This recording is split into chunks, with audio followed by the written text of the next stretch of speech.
24 hours passed faster than anyone expected. Captain Jake Morrison stood on the bridge of the UES Liberty and watched the countdown timer reach 0. Around Earth, 3,000 alien ships waited in perfect formation. Their weapons were charged, and their crews were ready for what they believed would be the shortest battle in galactic history. "Admiral Sullivan to all ships," came the voice over the communication system. "It's time to give our answer to the Empire." Jake looked around his bridge. His crew sat at their stations with calm expressions. Nobody looked scared anymore. During the past day, Admiral Sullivan had visited every ship in the human fleet and spoken privately with each crew. Whatever she had told them had changed their mood completely. "Captain Morrison," said Lieutenant Mary Collins from her communication station, "the alien flagship is requesting our response. Put them through," Jake ordered. The main screen flickered and showed Supreme Admiral Zethkar's scaled face. The alien commander looked exactly as confident as he had the day before. "Humans," Zethkar said in his cold voice, "your time has expired. What is your answer to the Empire's generous terms?" Admiral Sullivan's voice came through the ship's speakers, broadcasting to both the human fleet and the alien armada. Her tone was cheerful, almost friendly. "Admiral Zethkar, thank you for waiting so patiently. We've given your offer careful consideration, and I'm afraid humanity must respectfully decline." Zethkar's yellow eyes narrowed. "You choose death over service?" "Oh, we're not choosing death," Sullivan replied. "We're choosing something much more interesting. We look forward to the cultural exchange that follows." Jake could see confusion on the alien admiral's face. Cultural exchange? What did that mean? Even Jake didn't understand what Sullivan was talking about. "Cultural exchange?" Zethkar repeated. "Human, you seem confused about your situation. There will be no exchange. There will only be your destruction." "We'll see about that," Sullivan said.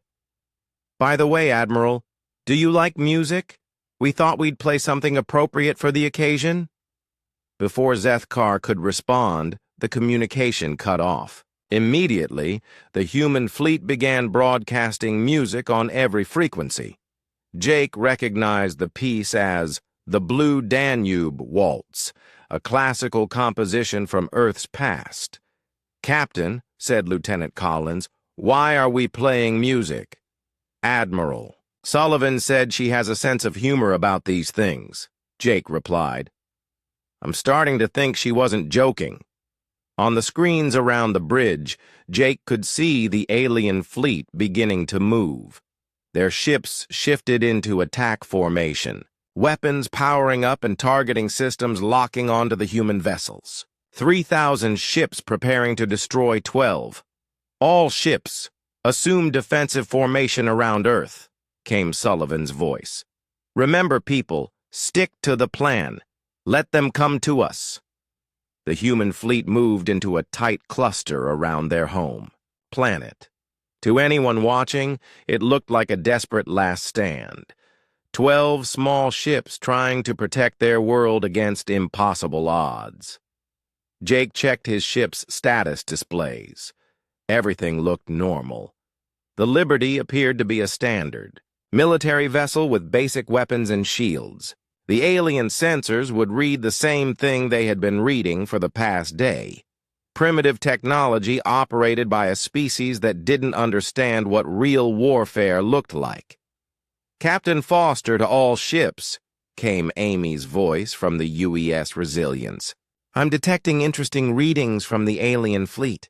Their formation is exactly what we predicted." Captain Danny Brooks spoke from the UES Defiance. "Confirmed. They're using the standard Imperial encirclement. Every ship positioned for maximum intimidation and firepower convergence." "Perfect," Sullivan's voice replied. "Dr. Hayes, are you ready on your end?" Dr. Richard Hayes was monitoring the battle from Earth's command center deep below the planet's surface. His voice came through clearly. "Admiral, all human colonies throughout the galaxy are standing by. The moment we begin the cascade, they'll start broadcasting our message to every enslaved world in Imperial space." Jake felt his eyebrows rise. Human colonies throughout the galaxy? When had humanity established colonies throughout the galaxy? How many secrets had Earth Command been keeping? "Excellent," Sullivan said. "All ships, prepare for Phase 1. Let them get nice and close." On the main screen, Jake could see the alien fleet moving closer to Earth. The massive ships approached, slowly, confident in their overwhelming superiority. They had no reason to hurry. Where could 12 human ships possibly go? "Captain," said Lieutenant Collins, "I'm getting energy readings from the alien ships. They're charging their main weapons." "How long until they're in optimal firing position?" Jake asked. "About 5 minutes, sir." Jake nodded. 5 minutes until the most important battle in human history began. He looked around his bridge one more time. His crew looked ready for whatever was about to happen. "Captain Morrison," came Sullivan's voice privately through his personal communicator. "Are you ready for the surprise?" "Admiral, I hope you know what you're doing," Jake replied quietly. "Trust me, Captain. In about 10 minutes, the galaxy is going to be a very different place." The alien fleet continued its approach. Jake could see individual ships now, massive, vessels bristling with weapons. Each one was large enough to destroy his entire ship with a single shot. But something about the way they moved bothered him. They looked almost casual, like they were approaching a parade instead of a battle. "Captain," said Lieutenant Collins, "the aliens are broadcasting to us again." "Put it through." Zethkar's face appeared on the screen again. This time he looked annoyed rather than confident. "Humans, your defensive formation is pointless. You cannot protect your planet with 12 ships. Surrender now, and we will make your deaths quick." "That's very kind of you," came Sullivan's reply. "But we're quite comfortable with our current arrangement. Besides, you seem to have miscounted our ships." "Miscounted?" Zethkar's head tilted sideways. "Human, we can see your entire fleet. 12 primitive vessels attempting to guard a single world." "Are you sure about that?" Sullivan asked. "You might want to check your sensors again." Jake watched Zethkar's face change as the alien admiral looked at something off-screen. Confusion replaced annoyance, and then confusion became concern. "What are you seeing, Admiral?" came another alien voice from the background. "Commander Veltar, run a deep scan of the entire system. Check everything beyond the orbit of this planet." The communication channel stayed open. Jake could hear alien voices talking rapidly in their own languages. The universal translator struggled to keep up, but he caught fragments like "impossible," "readings," and "how did we miss this?" Captain Amy Foster's voice came through the human fleet's private channel. "Admiral, they're starting to notice our hidden platforms. Should we proceed to Phase 2? "Not yet," Sullivan replied. "Let them get a little closer. I want them in perfect position before we spring the surprise." On his tactical display, Jake could see the alien ships were now less than 2 minutes from optimal firing range. Whatever Sullivan had planned, it needed to happen soon. 3,000 enemy vessels were about to open fire on 12 human ships, and Jake still didn't fully understand how humanity was supposed to survive the next few minutes. "All ships," came Sullivan's voice, "prepare for weapons reveal. On my mark, drop the disguises and show our guests what we really brought to this party." Jake felt his heart speed up. Whatever was about to happen, the waiting was almost over. Around Earth, The alien fleet moved into their final attack positions, confident that they were about to witness the destruction of another primitive species. They had no idea that they were actually moving into the most carefully prepared trap in human history. Conference Room A aboard the UES Liberty had never held a meeting this important. Admiral Kate Sullivan sat at the head of the long table and watched as the other ship commanders took their seats. Captain Jake Morrison sat to her right, still, looking confused about her calm reaction to the alien ultimatum. Captain Danny Brooks arrived next.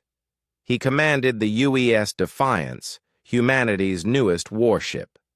Danny was young for a captain, only 35, but he had designed most of the weapons, systems on the human fleet. His ship looked like a standard military vessel from the outside, but Jake knew it held secrets that even he didn't fully understand. Captain Amy Foster entered quietly and took a seat near the far end of the table. Her ship, the UES Resilience, served as the fleet's science vessel. Amy was brilliant with computers and had spent years studying alien technology. She nodded to Sullivan but kept her expression serious. The last person to arrive was Dr. Richard Hayes. He wasn't a ship captain, but Sullivan had insisted he join the meeting. Dr. Hayes studied alien species and had written most of Earth's intelligence reports about the Galactic Empire. He carried a thick folder of papers and looked more excited than worried. "Thank you all for coming," Sullivan said once everyone was seated. "I know you're all wondering why I seemed so relaxed when those aliens delivered their ultimatum." "That's putting it mildly," Jake said. "Admiral, they have 3,000 ships. We have 12. The math isn't complicated." Sullivan smiled. "The math is more complicated than it looks." "Dr. Hayes, why don't you start by telling everyone what we've learned about our new friends out there?" Dr. Hayes opened his folder and pulled out several photographs. "These pictures came from Probe, missions we've been running for the past 6 months. The Empire doesn't know we've been watching them." He spread the photos across the table. They showed alien ships, space stations, and what looked like battle scenes. The Galactic Empire is exactly what they claim to be. They've conquered thousands of species over 3,000 years. Their military is massive, and their technology is advanced. "That's not making me feel better," Danny said. "But here's the interesting part," Dr. Hayes continued. "They've gotten lazy. For the past 1,000 years, they haven't fought a real war. Every species they've encountered has either surrendered immediately or been crushed so quickly that it barely counted as a battle." Amy leaned forward. "What do you mean by crushed quickly?" "Most species they conquer are peaceful," Dr. Hayes explained. "Farmers, artists, philosophers, nice people who don't believe in violence. The Empire shows up, demonstrates their power, and these species surrender rather than see their people hurt." "So they're used to easy victories," Jake said slowly. "Exactly. And that's made them predictable." Dr. Hayes pulled out another set of photos. "Look at their formation out there. It's the same pattern they've used for centuries. A perfect sphere around the target planet, designed to look overwhelming and prevent any ships from escaping." Sullivan nodded. "It's a formation built for intimidation, not for actual fighting. They expect us to surrender, just like everyone else." "But we're not going to surrender," Danny said. "It wasn't a question." "No, we're not," Sullivan confirmed. "Which brings us to the second part of our situation. Captain Brooks, would you like to tell everyone about Project Midnight Sun?"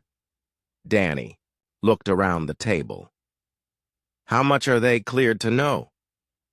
"Everything," Sullivan said. "We're past the point of keeping secrets from each other."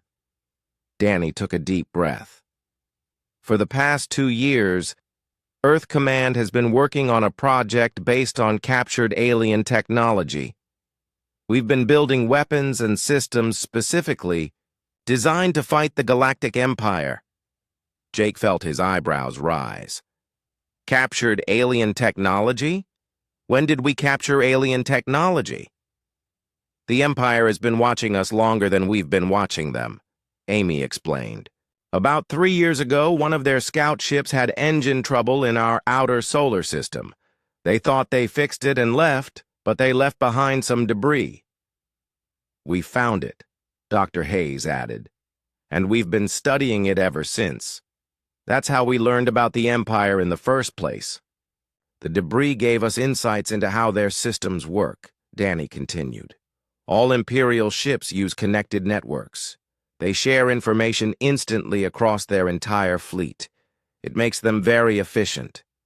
It also makes them vulnerable, Amy said quietly. Sullivan leaned back in her chair.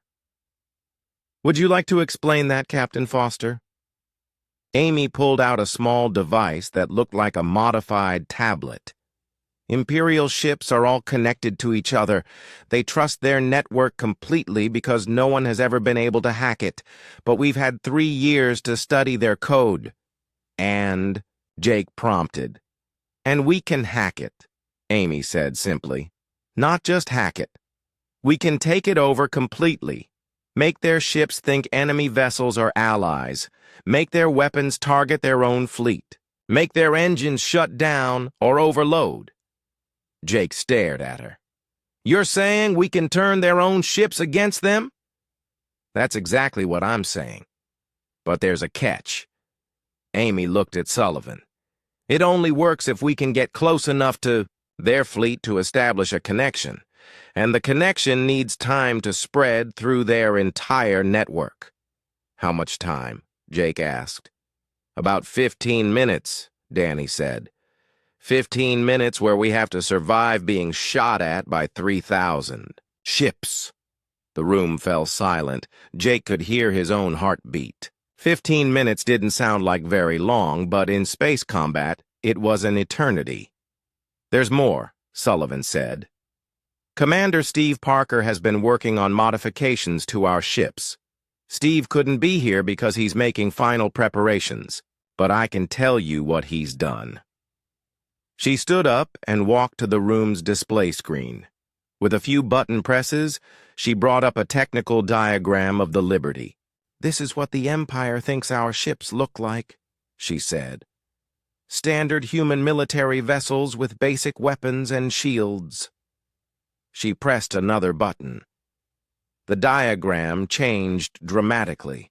The ship's outline remained the same, but the interior showed completely different systems.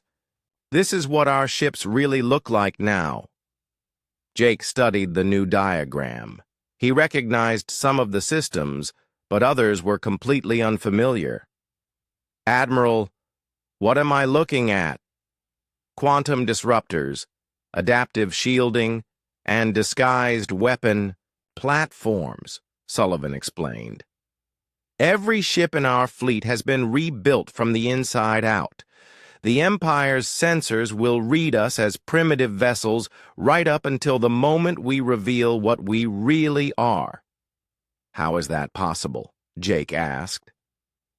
The same alien debris that taught us about their networks also showed us how their sensors work, Dr. Hayes said. We've designed our modifications to be invisible to Imperial scanning technology. Amy smiled for the first time since the meeting started. They're going to be very surprised. But we still have to survive 15 minutes of getting shot at, Danny pointed out. Actually, we don't, Sullivan said. We just have to survive 15 minutes of letting them think they're shooting at us. She changed the display again. This time it showed the space around Earth, with small dots scattered throughout the outer solar system. Gentlemen, ladies, meet the rest of our fleet.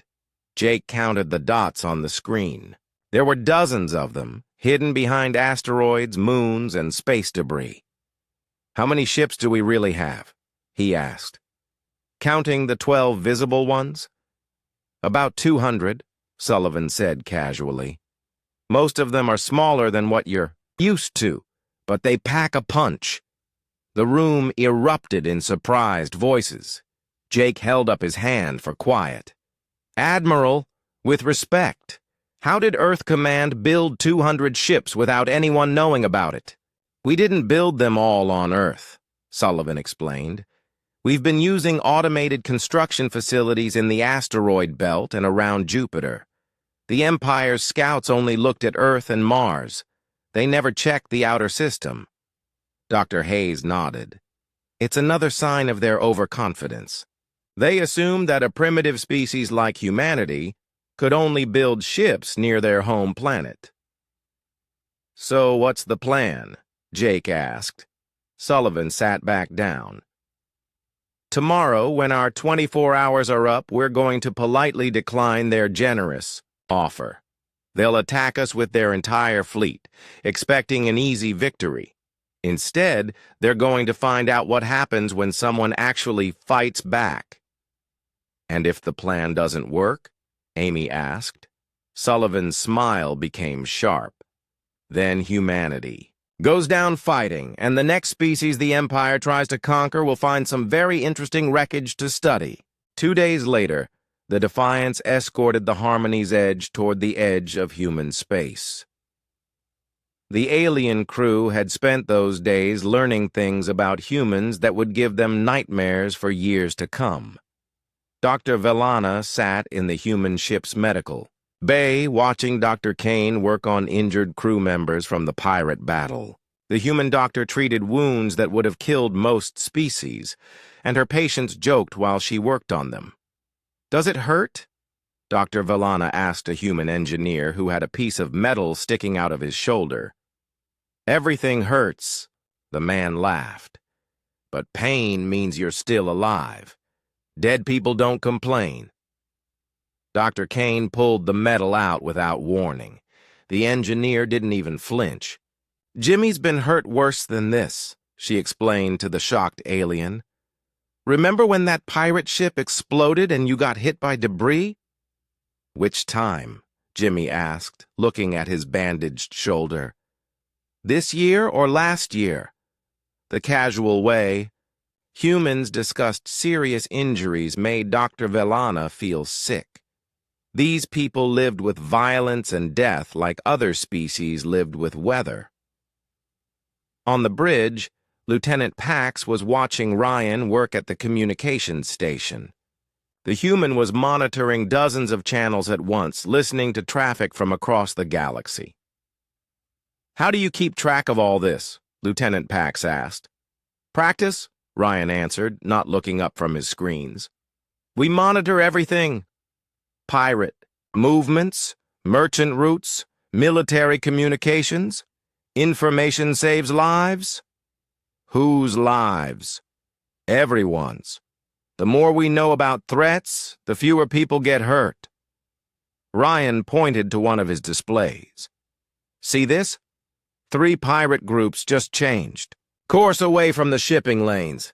Word about our little battle is spreading. Lieutenant Pax studied the display. Ships throughout the sector were avoiding areas where human vessels might be patrolling. They're that afraid of you? They're smart, Ryan corrected. Fighting humans isn't profitable. We make sure it stays that way.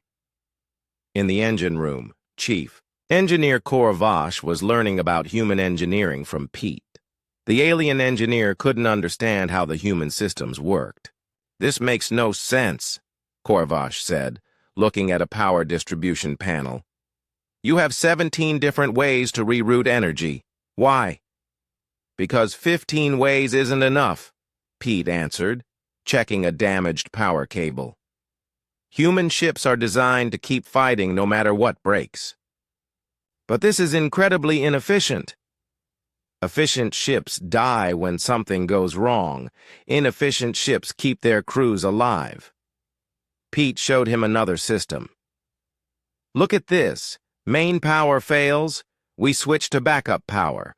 Backup power fails, we switch to emergency power. Emergency power fails, we run on battery packs. battery packs fail, we hook up personal power cells from the crew's equipment. And if all of that fails, then we get creative. Pete grinned. I once kept a ship running for 6 hours using power from our coffee makers. On the bridge, Captain Morrison was explaining human military doctrine to Security Chief Drakfin. The alien warrior was trying to understand how humans plan their battles. You don't try to win quickly, Drakfin observed. Quick victories don't teach lessons, Captain Morrison explained. We want our enemies to remember why fighting humans is a bad idea. But surely you have battles you cannot win. Every battle can be won if you're willing to pay the price, Captain Morrison said quietly. The question is whether the price is worth it. What price are you willing to pay? Captain Morrison looked around his bridge at his crew. Whatever it takes to protect the people we serve, that's what makes us dangerous. We're not fighting for glory or conquest. We're fighting to go home. Amy joined their conversation from her navigation station. Captain, we're approaching the boundary of human space. Our escort mission is almost complete. Captain Morrison nodded. Good. Our guests have learned enough for one trip.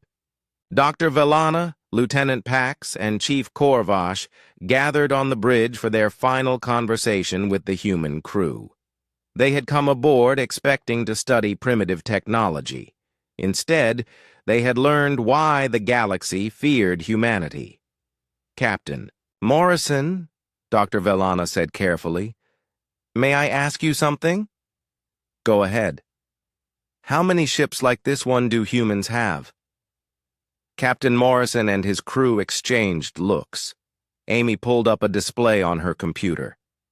This might interest you, she said, showing them a star map. These dots represent human patrol ships currently on active duty. The map was covered with hundreds of dots. Each one represented a ship like the Defiance, crewed by humans willing to fight impossible battles. This can't be accurate, Chiefy, Korvash whispered. Actually, this is just the patrol ships, Pete said cheerfully. It doesn't include our escort vessels, cargo haulers, or exploration ships. All of them are armed? Lieutenant Pax asked. All human ships are armed, Tony answered from his weapons station. Merchant vessels, research ships, passenger transports. We don't believe in defenseless targets. And all the crews are like you? Dr. Vellana's voice was barely a whisper. Every human crew trains for combat, Dr. Kane said, returning from the medical bay. It's required for any deep space assignment. Captain Morrison walked to the main viewing screen, looking out at the stars. Doctor, you asked how many ships like this one we have. The truth is, there are no ships like this one. I don't understand. Every human ship is different. Every crew develops their own methods, their own tricks, their own ways of turning disadvantages into advantages. Captain Morrison turned back to face the aliens. What you've seen here is just one example of how humans fight. There are thousands of other examples out there, and none of them are exactly the same. The alien team felt a chill run through them. They had assumed the Defiance was unique, a single dangerous ship in a peaceful galaxy. Instead, they had learned it was one of thousands. Why? Security Chief Drakfin asked. Why do you do this? Because someone has to, Captain Morrison answered, simply. The galaxy has pirates, slavers, and worse things out there. Someone has to stand between them and innocent people. But the cost of not doing it is higher, Dr. Kane said quietly. We've seen what happens when good people do nothing. Amy's navigation computer chimed softly. We're at the boundary, Captain. The Harmony's Edge can safely return to Galactic Council space from here. Captain Morrison nodded. Time for our guests to go home. The alien team gathered their equipment and prepared to leave. As they walked toward the airlock, Captain Morrison called after them, "Dr. Vellana, you'll be writing a report about this encounter." "Yes, sir." "Make sure you include everything you've learned. The galaxy should know what they're dealing with if they threaten human interests." Dr. Vellana nodded nervously. "What should I tell them?" Captain Morrison smiled. It was the same frightening expression that had terrified the pirates. "Tell them that what they've heard about human ships is true. Tell them that we're out here watching and waiting. And tell them that running away is still the smart choice." The alien team returned to their own ship, carrying knowledge that would change how the galaxy viewed humanity forever. As the Harmony's Edge departed, they watched the Defiance resume its patrol, looking once again like a harmless derelict. Captain Zektar read his crew's reports in stunned silence. Then he filed a message with Galactic Council Command that would be remembered for generations. Recommend immediate expansion of the Terran exclusion zone. Human military capabilities exceed all previous estimates. Any contact with human vessels should be avoided unless absolutely necessary for galactic security. They are not conquerors because they do not need to be. The galaxy has already learned to give them space.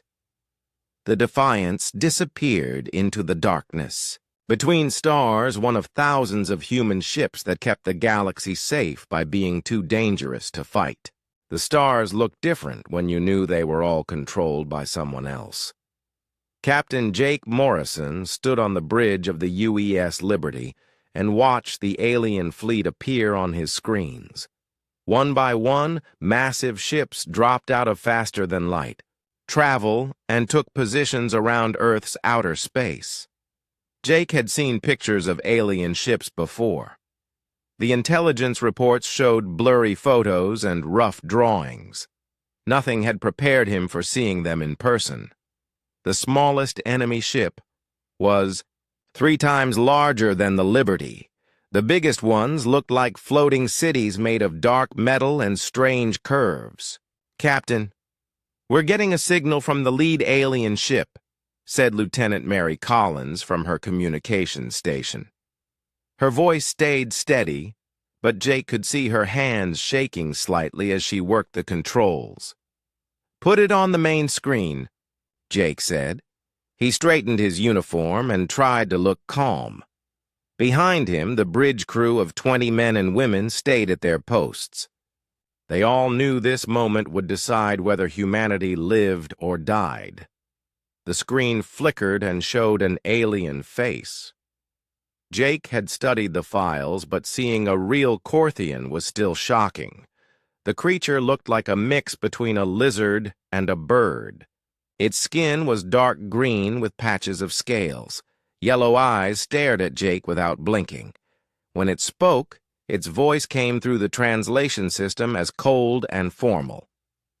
"I am Supreme Admiral Zethkar of the Galactic Empire. You will identify yourself and prepare to receive our terms." "I'm Captain Jake Morrison of the United Earth ship Liberty," Jake replied. "I speak for the Terran Defense Fleet." The alien made a sound that might have been laughter. "Terran Defense Fleet. How amusing. You have 12 ships. We have brought 3,000. Do you understand what this means?" Before Jake could answer, another voice came from behind him. "It means you're either very scared of us or very bad at math." Jake turned to see Admiral Kate Sullivan walking onto his bridge. She moved with easy confidence, like she was taking a walk in a park instead of facing the most dangerous moment in human history. The Admiral was 50 years old with gray hair and laugh lines around her eyes. Right now, she was smiling slightly as she looked at the alien on the screen. "I am Admiral Sullivan, Commander of Earth's Space Forces," she said to the alien. "I assume you have something important to tell us." Admiral Zethkar's yellow eyes focused on Sullivan. "You are the leader of this primitive species?" One of them, Sullivan said cheerfully. We humans don't really do the whole bow down to one supreme ruler thing. It never works out well for us. The alien's head tilted sideways. Your attitude is unexpected. Perhaps you do not understand your situation. The Galactic Empire has ruled this galaxy for 3,000 years. We have conquered over 10,000 worlds. We have destroyed entire species that refused to submit. You have existed in space for less than 2 of your centuries. That's right, Sullivan nodded. We're pretty new at this. Still learning the rules. Then learn this rule, Zethkar said. His voice became harder. Every species in this galaxy serves the Empire. Some serve willingly and live comfortable lives on their home worlds. Others resist and serve as slaves on distant planets. A very few fight back and serve as nothing, because they are dead. Jake watched his admiral's face. Her smile got a little wider. Those are interesting options, Sullivan said. What exactly are you offering us? Another alien appeared on the screen next to Zethkar. This one looked more like an insect, with multiple arms and big black eyes. I am Envoy Lisa Chang. No, that is your designation for me. I am the one who explains terms to new species. The Galactic Empire offers humanity 3 choices. We love choices, Sullivan said. Please continue. Choice 1. Immediate surrender. Your species acknowledges the Empire as supreme authority. Your ships join our fleet. Your worlds provide resources and soldiers. Your people live under imperial law, but keep most of their freedoms.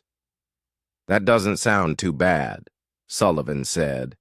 What's choice 2? Choice 2. Resistance, followed by defeat. Your ships are destroyed. Your leaders are executed. Your people become slaves working in imperial mines and factories on distant worlds. Your home planet is resettled by more loyal species. Less appealing, Sullivan admitted. And choice 3? The insect alien's black eyes seemed to stare right through the screen. Choice 3. Continued resistance. Your entire species is eliminated. Your planets are sterilized. No trace of humanity remains in the galaxy. Jake felt his stomach drop. Around the bridge, he heard several crew members take sharp breaths. This was what they had all feared but hoped would never happen. I see, Sullivan said calmly. And how long do we have to decide? Admiral Zethkar spoke again. You have 24 of your hours. We will wait in orbit around your world. When time expires, you will tell us your choice. Choose wisely. No species has ever survived choosing resistance against the full might of the Empire. 24 hours, Sullivan repeated. That should be enough time. We'll get back to you. Shuptra screen went dark. For a moment, the bridge was completely silent, except for the soft humming of the ship's systems. Lieutenant Collins looked up from her station. Admiral, should I send a message to Earth Command? Already done, Sullivan said. They've been listening. To everything. She turned to face Jake and the bridge crew. Well, people, looks like we have some thinking to do. Jake stared at his admiral. 3,000 enemy ships surrounded Earth. Humanity had exactly 12 ships to defend their entire species. Any sane person would be terrified or already preparing. Surrender documents. Instead, Admiral Sullivan looked like someone who had just heard a mildly interesting weather report. Admiral, Jake said carefully, with respect, you seem very calm about this. Sullivan's smile got even wider. Do I? Well, maybe that's because I know something those aliens don't know. What's that, ma'am? They think they're here to accept our surrender, Sullivan said. But really, they're here for a job interview, and they have no idea what job they're applying for. Jake opened his mouth to ask what she meant, but Sullivan was already walking toward the elevator. "Captain Morrison, please have all ship commanders meet me in conference room A in 1 hour. We have some things to discuss before we give our answer. To the Empire." As the elevator doors closed behind her, Jake looked around his bridge. His crew stared back at him with confused and worried faces. "You heard the Admiral?" Jake said finally. "Back to work, everyone.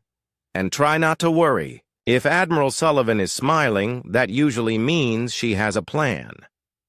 Outside the ship, 3,000 alien vessels waited in perfect formation around Earth, confident that humanity would soon join the long list of species that had learned to bow. Before the Galactic Empire, they had no idea how wrong they were. The boarding tunnel connected to the human ship with a soft hiss. Security Chief Drakfin led the team through the airlock, his weapon ready. Behind him came Dr. Velana with her scanning equipment, Chief Engineer Korvash with his tools, and Lieutenant Pax carrying a portable computer. The inside of the human ship was dark and quiet. Emergency lights cast red shadows on the metal walls. Everything looked rough and patched together, like the ship had been built and rebuilt many times. "Air is breathable," Dr. Velana reported, checking her scanner. "Temperature is cold, but safe. No immediate dangers detected." Drakvin moved forward slowly, his weapon pointing ahead. The corridor was narrow and filled with pipes and cables that seemed to go everywhere. Nothing looked organized or planned. "These humans build their ships like mazes," he whispered into his communicator. "How do they find anything in here?" The team moved deeper into the ship. They passed rooms filled with strange equipment and supplies. Everything was bolted down tight, as if the humans expected their ship to be thrown around violently. "Look at this," Korvash said, pointing to a section of wall. "They've got 3 different power systems running through here. Why would anyone need so many backup systems?" "Because they expect things to break," Dr. Velana answered, scanning the walls. "These humans plan for disaster." They reached what seemed to be the main corridor. Doors led off in different directions.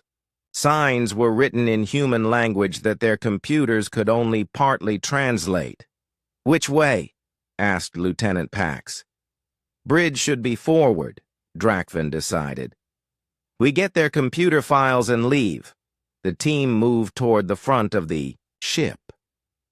As they walked, they began to notice more details about their surroundings. Burn marks on the walls where weapons had fired, patches of metal welded over holes, emergency repair kits mounted everywhere. "This ship has seen serious combat," Dr. Velana whispered. "Multiple times." Suddenly, lights began turning on throughout the ship. Bright white lights that made the team blink and raise their hands to shield their eyes. A humming sound filled the air as power systems came online. "The ship is waking up," Korvash said, looking around nervously. Before anyone could respond, a voice spoke from hidden speakers in the walls. It was deep and rough, speaking in human language that their translators converted to their own speech. Well, visitors. Been a while since anyone bothered to come aboard without shooting first." The boarding team froze. Their weapons were pointed in every direction, but there was nowhere to aim. The voice seemed to come from everywhere. "Please don't be shy," the voice continued. "You've come this far. Might as well meet the crew." Doors began opening along the corridor. From hidden panels and concealed spaces, humans began to appear. They moved calmly, as if waking up from a nap. None of them seemed surprised or alarmed to find aliens on their ship. The first human the team saw was tall and wide, with scars on his face and metal parts where his left arm used to be. He wore clothes that looked like they had been repaired many times. When he smiled, The team could see that several of his teeth were missing. "I'm Captain Jake Morrison," he said, walking toward them with his hands empty and visible. "Welcome to the Defiance. Sorry about the mess, but we've been playing dead for a few weeks." Behind him came more humans. A woman with short black hair and medical equipment strapped to her belt. A man covered in grease with tools hanging from his clothes. Another woman with pilot markings on her jacket. All of them looked like they had been through battles and survived. "Playing dead?" Dr. Valana asked, her voice shaking slightly. "Oh, yes," said the woman with medical equipment. "I'm Dr. Lisa Kane, ship's medical officer. We've been monitoring your approach for hours. Very interesting boarding procedure you have. Most species try to cut through our hull with weapons." Chief Engineer Korvash stared at the humans around them. "You were watching us the whole time?" A man with tools stepped forward. "Pete Kozlov, ship's engineer. Had to make sure you weren't pirates or slavers before we said hello. We get a lot of those out here." "Pirates attack you?" Lieutenant Pax asked. Captain Morrison laughed. It was not a pleasant sound. "Attack us? Son, we're the ones they run from. This ship is bait." The human crew led the alien team through the ship, explaining as they walked. What had seemed like random chaos began to make sense in a frightening way. "See these weapon mounts?" Pete pointed to guns bolted onto the walls. "They look random, but every angle of this ship can be covered by at least 3 different weapons. Someone attacks us, they get surprised." Dr. Kane opened a medical bay that was 3 times larger than any ship this size should need. "We're designed to take damage and keep fighting. Lost crew members just mean more room for medical equipment." "How many crew do you have?" Dr. Valana asked. "Right now?" 23, Captain Morrison answered. "Started with 45. Space. Combat is hard on people." The casual way he mentioned losing nearly half his crew made the alien team exchange worried looks. They reached the ship's bridge, which was built like a fortress. Multiple levels, backup control stations, and armor plating around everything important. "This is Amy Rodriguez, our navigator," Captain Morrison said, pointing to a woman sitting at a control panel. "Amy, show our guests where we've been." Amy pressed some buttons, and a star map appeared on the main screen. Red dots marked locations throughout space. "Each dot is where we've had an encounter with hostile forces," Amy explained. "Pirates, slavers, illegal weapons dealers. We make contact, have a chat, and they usually decide to find safer work." "Chat?" asked Security Chief Drakvan. Captain Morrison's smile got wider. "Well, sometimes the conversation gets loud. Humans are passionate speakers." "How many ships have you destroyed?" Dr. Valana asked quietly. "Destroyed?" Captain Morrison looked puzzled. "We don't destroy ships if we can help it. Bad for business. We just make sure they understand that attacking human vessels is a poor life choice." Communications Officer Ryan Clark looked up from his station. "Captain, we're getting a message from the Galactic Council vessel. They want to know if their boarding party is safe. Tell them their people are fine. We're just having a friendly chat." Captain Morrison turned back to the alien team. "Your captain seems worried about you." "Our people are told to avoid human ships," Drakvan admitted. "Smart policy," said Pete from across the bridge. "Most folks who meet us don't stick around for long conversations." "Why?" asked Lieutenant Pax. The human crew exchanged looks. Captain Morrison shrugged. "Well, we're not exactly what you'd call predictable. Humans have this habit of doing things that don't make sense to other species." "Like what?" Dr. Valana asked, though she wasn't sure she wanted to know. Like using a barely armed patrol ship to hunt pirates in the most dangerous part of space, Amy answered. Most species would call that suicide. We call it Tuesday. The alien team was beginning to understand why the galaxy feared humans. It wasn't their weapons or their ships. It was their complete lack of reasonable fear.